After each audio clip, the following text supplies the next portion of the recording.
Okay, sa online marketing, napaka-importante na meron kang tool na gaya nito. Punta ka lang dito sa 1 minute leads. Ayan. Nakikita mo dyan, meron kang extractor ng email.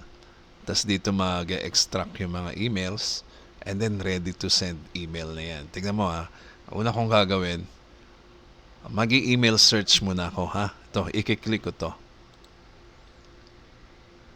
Dito, naka-set up na yan.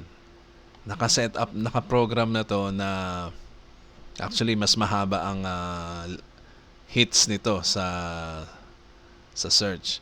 Kunyari, keyword, ano ba gusto mo? Keyword sa Facebook na contact. Siguro, lagay na lang natin na networking, yan ang mga word na gusto nila. And then, siguro gusto mo sila hanapin sa TikTok? Pwede rin, no? Try natin sa TikTok, ha? Try natin sa TikTok. Search. Ayan. Marami yan. So, naka-program na yan na ng maraming results, no? Gagawin ko lang, isa-select all ko lang yan, no? And then, ikakopy ko yan. And then, babalik ako dito sa extractor. And then, ipe-paste ko dito. Ayan, no? Ipe-paste mo lang dyan yung sinelect mo sa search. Ayan, nandyan na lahat ng text, no?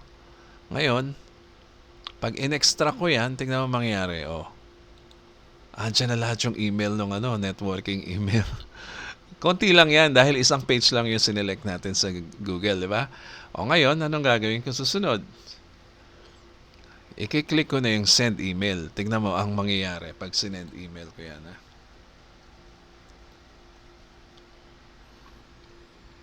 Ayan, medyo naka-hide yung mga emails nila. Ayan yan, 35 emails ang na-search natin kanina. Ito.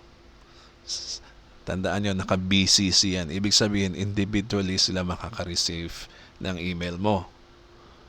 Hindi sama-sama, hindi sila magkakakitaan.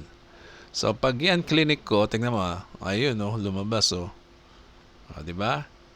So, dito naman, ayan, nasa BCC yan, BCC. Dito, yung 2, babaguhin mo yan. Maglagay ka ng another email address mo dyan, ha? Lagay mo yung sarili mong email address mo para malaman mo kung na-sent ba talaga yung email natin sa kanila. Ayan, ang dami na, no?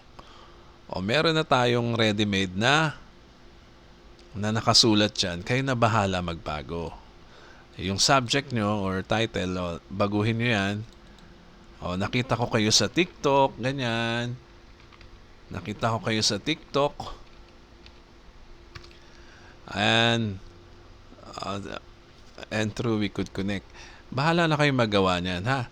So, ito ay hindi spam kasi sila naman na nagbigay publicly ng kanilang details or email address. So, walang problema. Hindi ka magkakaroon ng kaso kay Google kasi Google Mail to Gmail to Hindi ka magkakaroon ng kaso kay Gmail dahil may proof ka na nakita mo yung post ng tao sa public. Like TikTok, no? Or sa social media kung saan man ang pinili mo. So, anong gagawin mo? I-send mo na yan. Tingnan natin, ha?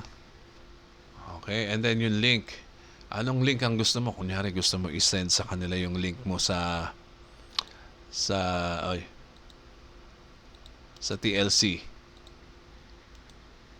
Paste. Okay? And then, isa-send ko na. Pangalan ko muna dito.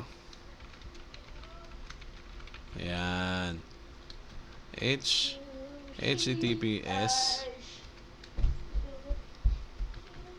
1minutemarketing.com. Kunwari lang, okay? I wanted to share something that could be a benefit.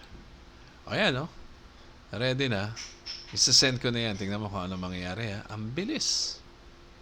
Sent na. Message sent, Hindi lang kita masyado. Ayan, So, 35 emails kagad na send mo. Na-send mo. So, ganyan kadali gumamit ng ating 1-minute leads. Napaka-useful yan. Ang mga tao check yan ng email, lalo na sa Gmail, kasi yan ang mga active email nila eh. Ginagamit nila yan for many things, no? So, hindi pwedeng hindi sila mag-check dyan. At saka hindi basta-basta pupunta sa spam ang email mo dahil Gmail ang gamit natin. So, yan lang po muna. Ito po si Edgy Garcia. Maraming salamat po.